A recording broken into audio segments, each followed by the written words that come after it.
Halo semua, hari ini kita akan jalan-jalan ke Kinderdijk di siang hari dan malam hari. Makasih banyak sebelumnya udah antusias dan subscribe channel ini. Bagi yang belum, jangan lupa klik subscribe ya.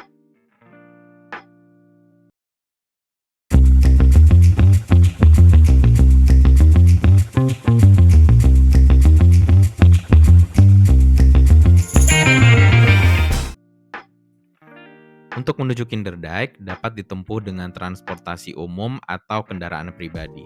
Parkir mobil di area Kinderdijk terbatas, jadi kita bisa parkir dulu di sini nih kurang lebih 10 menit dari lokasi dan dilanjutkan dengan shuttle bus. Sampailah kita di lokasi, ini area masuknya. Nah, kita sekarang ada di sini nih. Lalu kita akan mulai dari stasiun pompa air, lanjut ke museum pertama, Museum Mill Netherward. Lalu kita lanjut ke museum kedua, Museum Mill Blokweer, dan juga kita akan melewati perahu tua ini. Nah, karena area Kinderdijk adalah area yang paling rendah di wilayah ini, jadi secara natural air mengalir ke sini. Kincir-kincir angin ini memompa air dari polder ke area yang lebih tinggi. Dan akhirnya air tersebut mengalir ke Sungai Lek yang letaknya di seberang Kinderdijk ini. Kira-kira ilustrasinya seperti ini. Jadi awalnya kincir memompa air ke bosom. Bosom ini serupa kolam yang posisinya lebih rendah. Lalu dari bosom air diangkat ke bosom yang lebih tinggi. Lalu dari sini air dialirkan ke sungai. Sistem ini mencegah polder dari banjir akibat banyaknya air yang mengalir ke sini dan menjaga area tetap kering sehingga bisa ditinggali.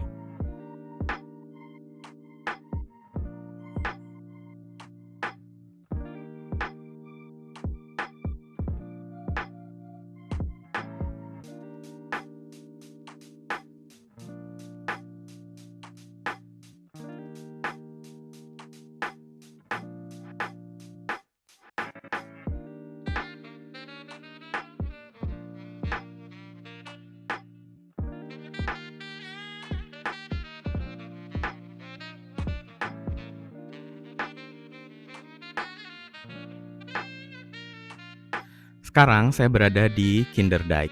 Di episode sebelumnya kita membahas mengenai teknik pengendalian air di Belanda termasuk polder. Nah, Kinderdijk ini adalah salah satu contoh keberhasilan Belanda dalam mengendalikan air. Kinderdijk ini adalah salah satu kawasan ikonik Belanda dengan deretan kincir angin bersejarah. Terdapat 19 total kincir angin yang masih berfungsi, tapi bukan lagi menjadi sistem utama untuk mengendalikan air.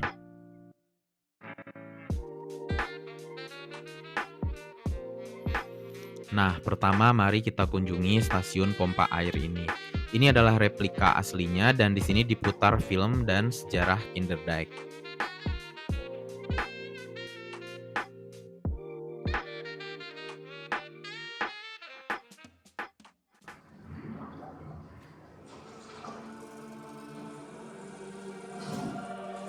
Jadi ini sejak awal mulai ya tahun 1200-an. Dibangun pada abad ke-18 sekitar tahun 1738 sampai 1740 Kinderdijk ini. Statusnya adalah situs warisan dunia UNESCO sejak 1997.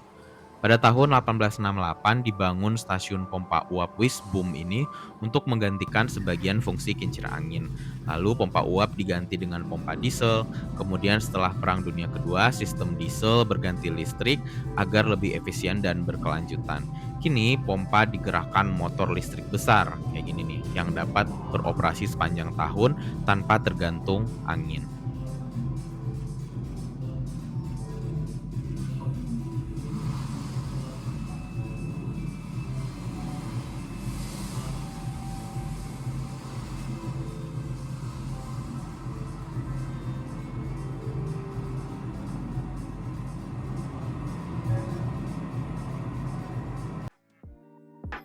Memotong filmnya sebentar, gini nih pompa motor modernnya. Pompa modern ini bisa mengalirkan ratusan ribu liter air per menit dari polder atau tanah rendah ke sungai besar, lek atau nor. Sistem ini menjaga agar Ablaserward, polder luas di sekitar Kinderdijk, tetap kering. Saat ini pompa dioperasikan dengan kontrol komputer dan sensor ketinggian air. Lanjut lagi ke filmnya, sampai ke strategi di tahun 2200. Kombinasi antara adaptasi iklim, teknologi, konservasi budaya, dan fleksibilitas ruang sangat mungkin menjadi fondasi strategi Kinderdijk di masa depan.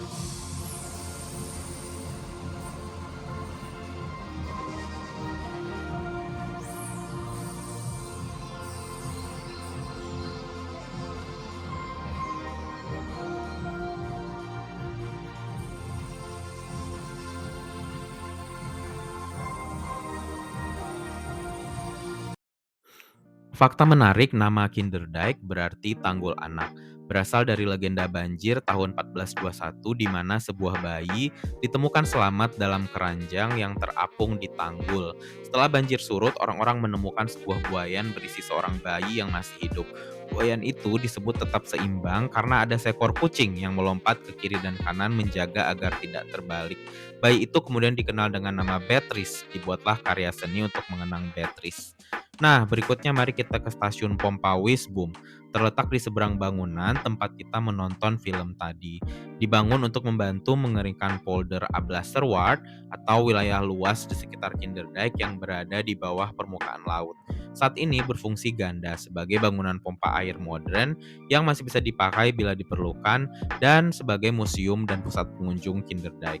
Menarik untuk mengenalkan cara kerjanya kepada anak-anak juga.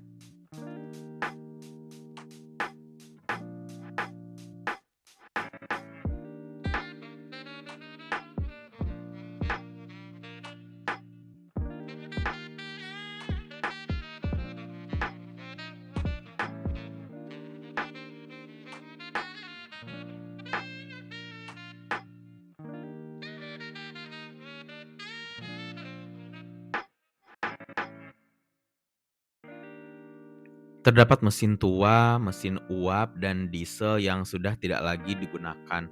Wisbom Pumping Station adalah titik transisi dari teknologi tradisional, kincir angin, ke teknologi modern atau pompa mesin. Dibangun tahun 1868, seperti yang saya sebutkan tadi, Wisbom Pumping Station mampu mengalirkan ratusan ribu liter air per menit dari polder ke Sungai Lek. Dinamai Wisbom sesuai nama pejabat atau dewan air saat itu. Ini dia foto-foto dari zaman dulu ketika pompa masih beroperasi.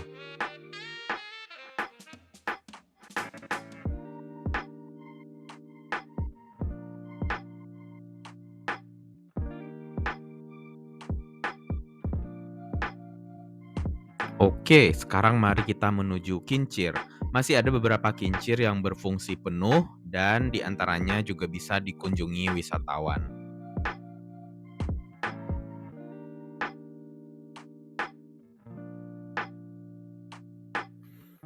Nama Nederwaard berasal dari daerah polder yang dilayaninya. Selama berabad-abad dihuni oleh keluarga Miller atau penjaga kincir. Dibangun tahun 1738, Netherward Mill ini berfungsi sebagai kincir angin pemompa air untuk menjaga polder tetap kering.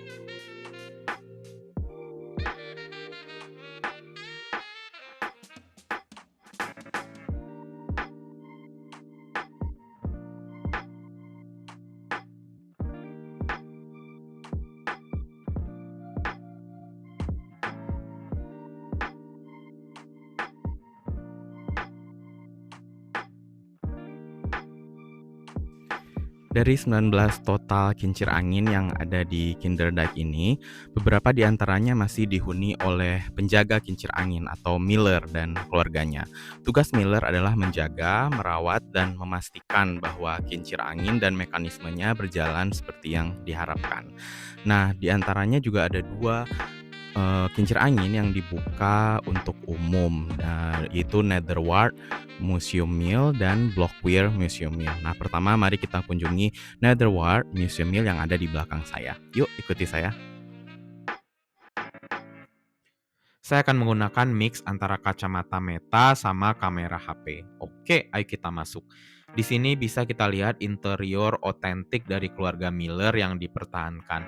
Ini memberikan gambaran bagaimana kehidupan sehari-hari keluarga yang tinggal di kincir angin abad ke-18 dan 19.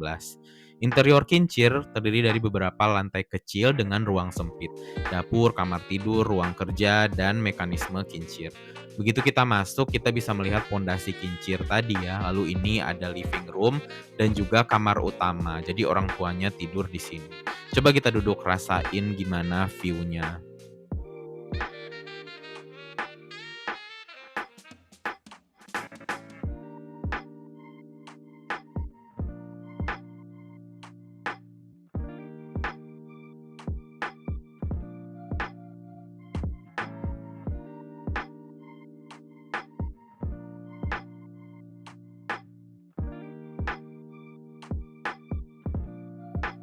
Di lorong lantai dasar ini juga dijadikan tempat menyimpan keramik dan aksesoris pecah belah.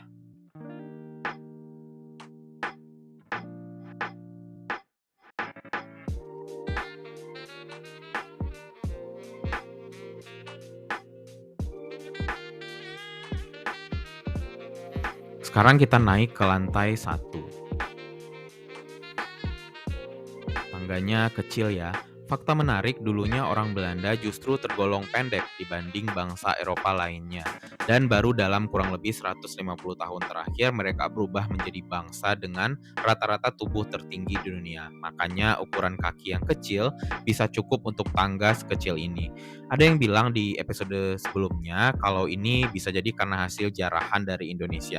Ya bisa jadi ya, karena keuangan mereka membaik, kondisi ekonomi, gizi, dan kesehatan membaik, mereka berevolusi menjadi bangsa paling tinggi di dunia. Oke, di lantai 1 ini ada kamar anak. Itu dia foto mereka sekeluarga yang dulunya tinggal di kincir ini.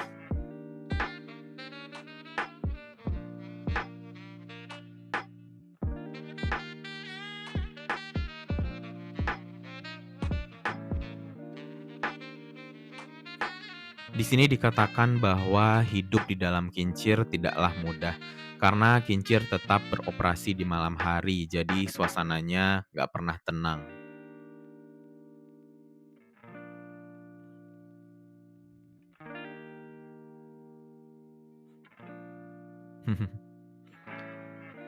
Juga ada foto-foto lainnya ya,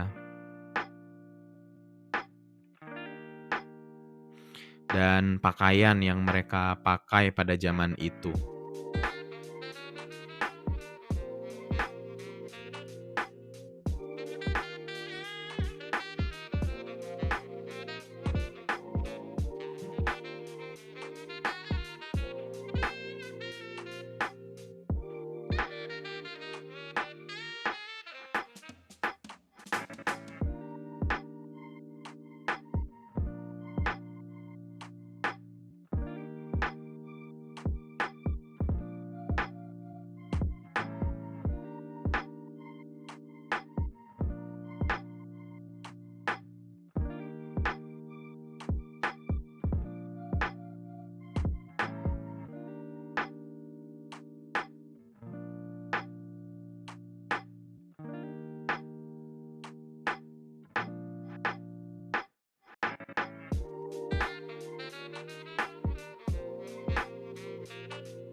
Ayo kita naik lagi ke lantai paling atas dan di sini lebih ke ruang penyimpanan ya.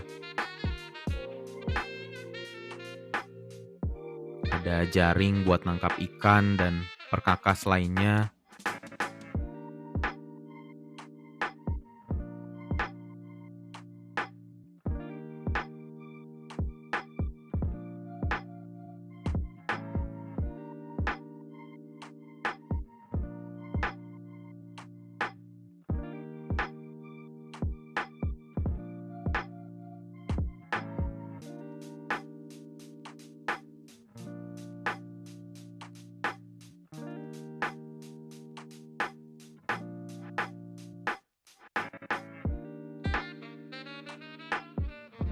Bisa kita lihat juga mesin kincir yang terus berputar dulunya.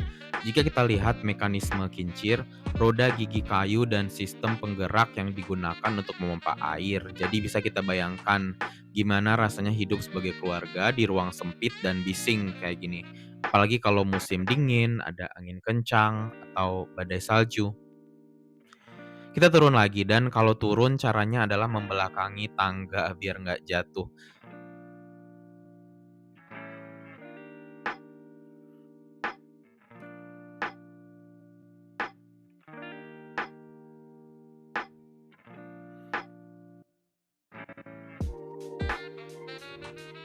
Di sini kayaknya ada kamar tidur anak perempuan ya.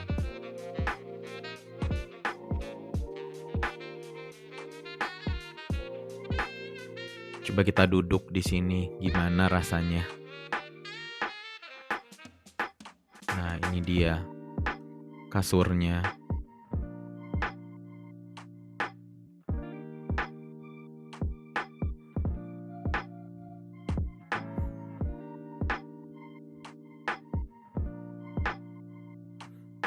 Ada foto kincir dari tahun 1895 dan juga ada anak laki-laki. Fotonya ini dari tahun 1941. Agak-agak merinding ya di ruangan ini. Ayo kita turun aja.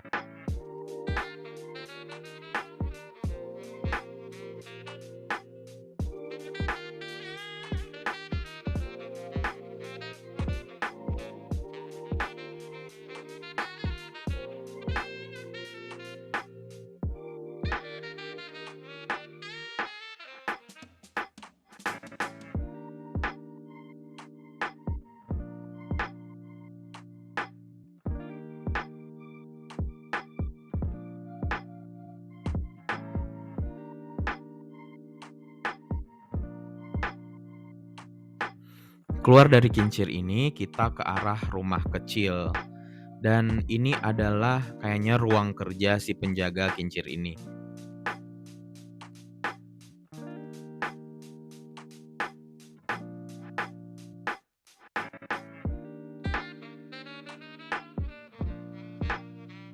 Ya, dan banyak perkakas maintenance di sini.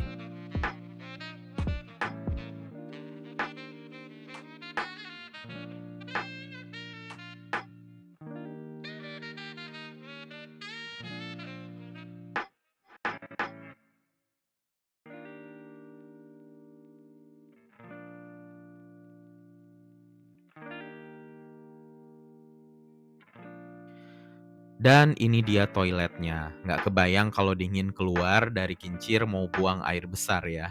Tapi waktu saya tanya di malam hari mereka menggunakan ember atau semacam pispot dan dibuang di pagi hari. Dan ini dapurnya juga ada di luar. Jadi sebelum pipa ledeng dan sistem sanitasi modern ada, jamban kayu yang kita lihat tadi digunakan dan ada lubang di bawahnya ya. Kotoran jatuh ke tong di bawah itu dan harus dikosongkan secara berkala.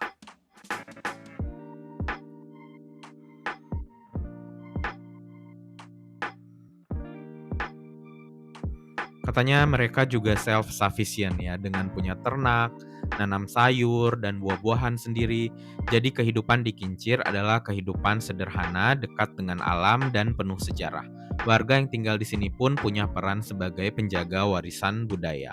Oke, mari kita lanjut. Kinderdijk termasuk warisan budaya yang penting karena memperlihatkan bagaimana Belanda melawan banjir dengan sistem polder, tanggul, kanal, dan kincir angin. Berikutnya, mari kita ke Blokweer Museum Mill. Itu dia. Karena bentuknya lebih kecil, kincir ini terlihat berbeda dibandingkan dengan 19 kincir besar lainnya di Kinderdijk. Dibangun tahun 1630 sehingga merupakan salah satu kincir angin tertua di kawasan Kinderdijk. Fungsi awalnya digunakan untuk memompa air keluar dari polder Blokweer agar tanah tetap kering. Bekerja dengan sistem pompa sederhana, memindahkan air ke saluran yang lebih tinggi. Dulu sangat vital sebelum ada kincir-kincir yang lebih besar pada abad ke-18. Kini dialihkan menjadi museum edukatif. Ayo kita masuk juga. Di dalamnya kita bisa melihat interior asli keluarga penjaga kincir yang ada di sini.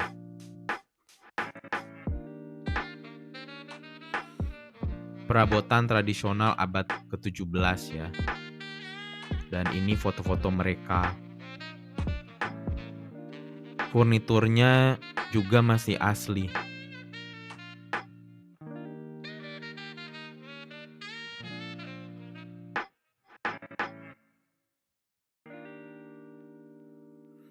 Juga ada mekanisme kayu yang digunakan untuk memompa air.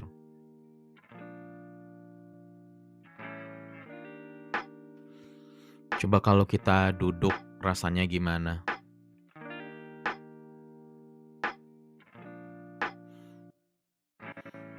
Tapi ini terasa lebih luas ya dari kincir Netherwart, mungkin juga karena keluarganya lebih kecil.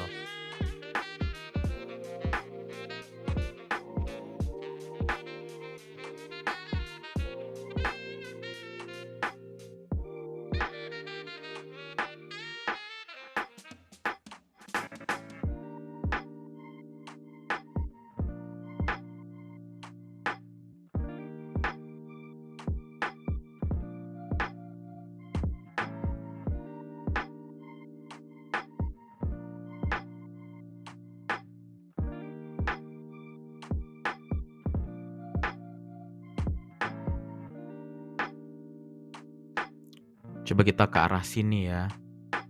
Sebelah kiri ini harusnya area tempat tidur orang tua, tapi aksesnya ditutup jadi kita nggak bisa lihat. Ada tempat tidur anak di sini.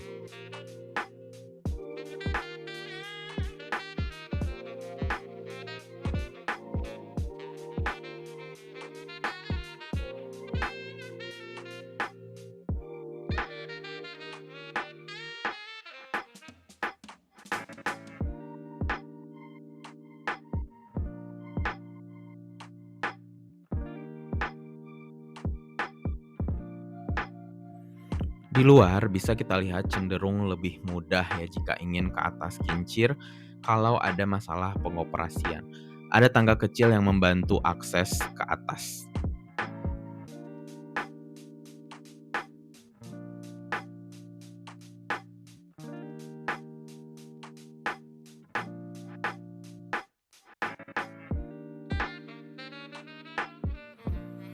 Ini dia dapurnya. Tapi saya penasaran toiletnya di mana ya?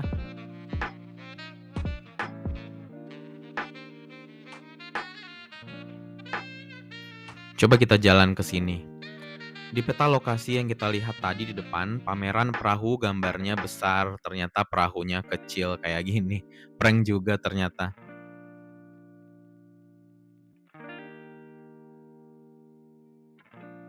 Lanjut ke area ternak dan kebunnya. Lalu di sini kayaknya ruang kerja si penjaga kincir.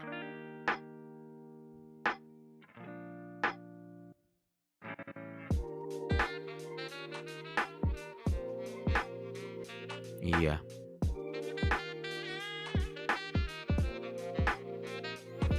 Ini dia toiletnya. Tapi mekanisme toilet yang ini agak berbeda ya, mirip dengan jamban di desa-desa di Indonesia, di mana kayaknya ini langsung mengalir ke kanal, di belakangnya ada lubang menjorok keluar. Tapi ini mungkin lebih nggak higienis karena mereka juga mencuci atau airnya digunakan untuk kebutuhan sehari-hari. Fakta menarik, bau dan penyakit seperti kolera, disentri sering menyebar di Belanda sampai abad ke-19. Oke, ini dia kita lihat sejauh apa wilayah ini berada di bawah permukaan laut. 2 meter di bawah permukaan laut, dan itu dia di ujung harusnya permukaan laut normal.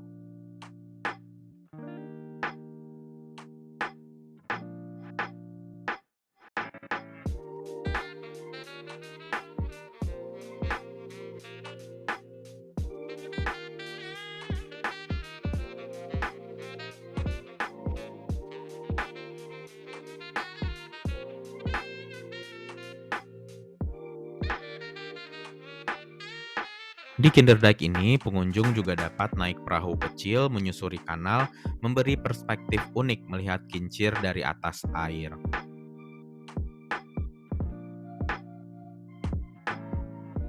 Sebenarnya dilarang menerbangkan drone di wilayah Kinderdijk ini. Alasannya karena akan mengganggu warga yang masih tinggal di kincir angin atau yang tinggal di sekitarnya, dan juga flora dan fauna. Jika tertangkap menerbangkan drone, akan didenda sebesar 410 euro. Namun saya beruntung memperoleh rekaman video drone dari tim komunikasi Kinderdijk. Dan ini dia Kinderdijk dilihat dari atas.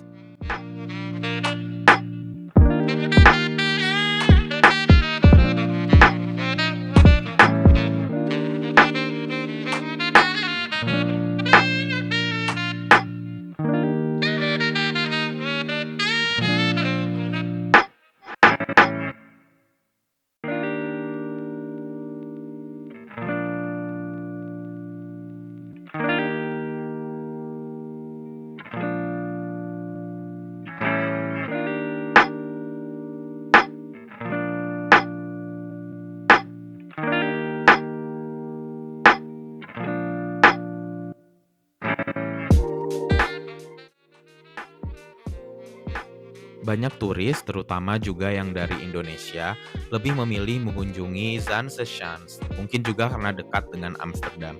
Terdapat kurang lebih 10 kincir di Zandvoort. Perbedaan Kinderdijk dan Zandvoort adalah dari fungsinya.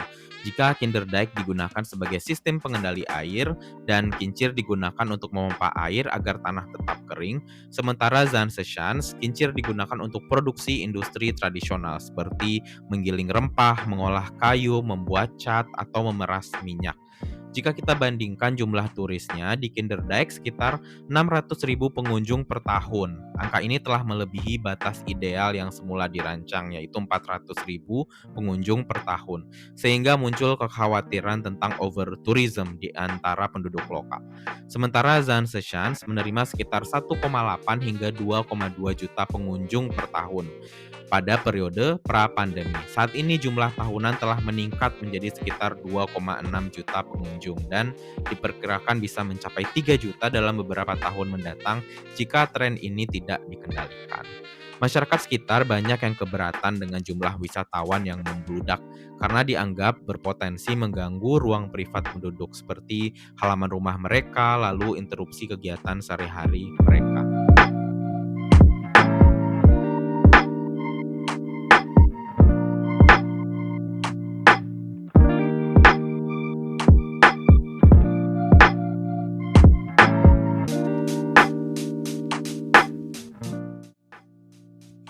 Mari kita lanjut ke kafenya. Saya sempatkan juga mencicipi snacks di kafe Kinderdijk ini.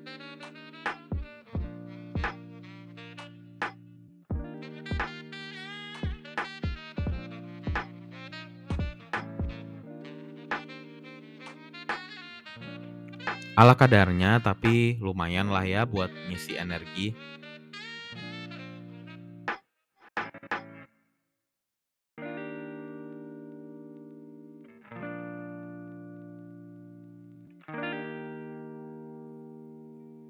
Toko souvenirnya juga lumayan menarik. Ada keju dan juga berbagai aksesoris terkait.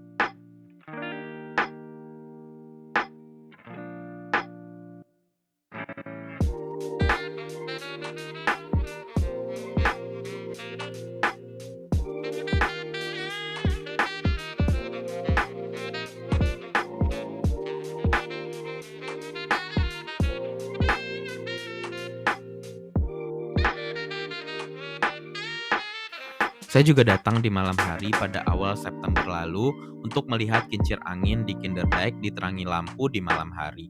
Di depan kafenya juga dimainkan live music.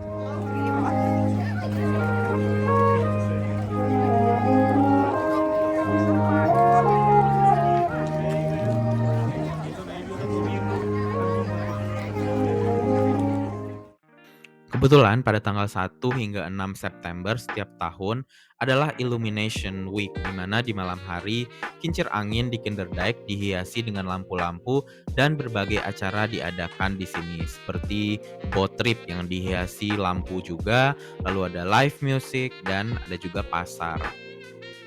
Disebut dengan Illumination Week. Jadi Illumination Week adalah event tahunan di Kinderdijk di mana deretan kincir angin UNESCO ini diterangi lampu khusus di malam hari agar tampil menonjol dan magis. Spotlight membuat bayangan dan pantulan kincir di air menjadi bagian dari estetika pengalaman kita. Selama Illumination Week ini kita dapat tur perahu di malam hari seperti ini ya, perahu yang dihiasi lampu-lampu. Juga pengunjung dapat kayak sendiri atau mengikuti panduan melewati kanal di antara kincir yang diterangi. Museum Mill yang kita tadi juga kunjungi dibuka sampai pukul 10:30 malam. Jadi kita dapat melihat suasana di dalamnya pada malam hari dan merasakan bagaimana keluarga Miller hidup di dalamnya di malam hari. Dan juga ada deretan food trucks untuk mencicipi snacks lokal.